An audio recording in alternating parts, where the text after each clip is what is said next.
Hackney Diabetes Centre, dietitian Owen Marples is busy.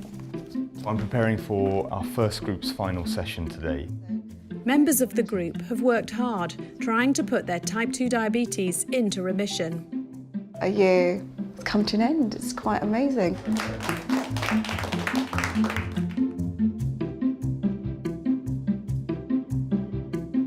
Have a seat. You can put your shoes and socks back on. The key to remission is supervised weight loss. 87.7 means you're bang on your 15% weight loss target. Yes. Yeah. It was about 18 kilos initially, but it leveled up to 15 kilos now. And I achieved to put the diabetes into remission, which is a great thing. All right, Shalom, I'll pass you over to the nurses. Shalom has learned a lot over the past 12 months.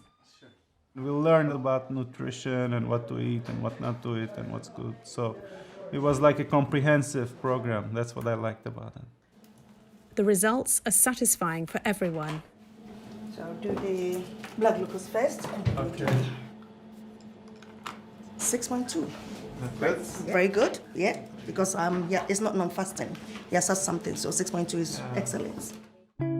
I have a family history of diabetes, and I recently lost my dad about 4 months ago. So I know all about the complications of diabetes. Everyone here, like Ebenezer, now knows a lot more about nutrition, blood pressure and average blood glucose levels over 3 months, or HbA1c. The HbA1c, I started off from 43, and at the end of the week 12, it went down to 36.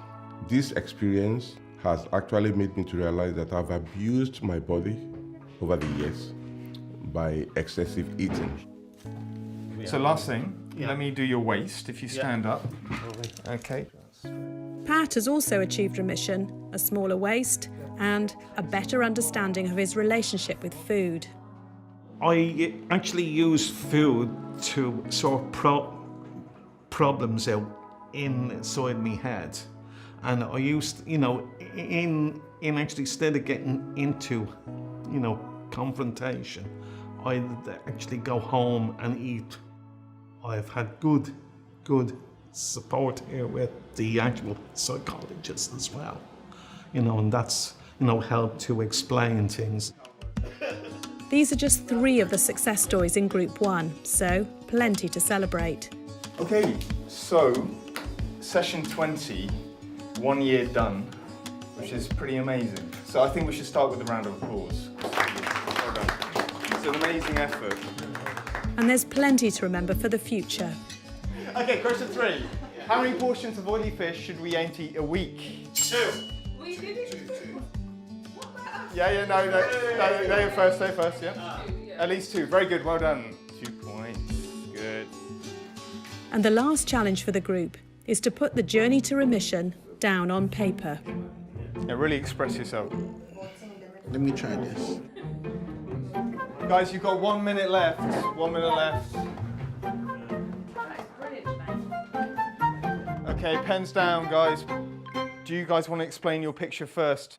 We started off with the 3 months total meal replacement, which resulted in almost all of us losing close to 15% of our body weight. We then moved on to the food reintroduction, which was for 8 weeks. After that, we moved on to the weight maintenance, and in between that, there was a tendency for people to gain weight back, and then we went back to rescue plan, the rescue plan, and here we are today. Rescue plan? Owen can explain. If patients gain 2 kilos over their target weight, we maybe reintroduce some of the shakes whilst working on the balance of meals and snacks, for example.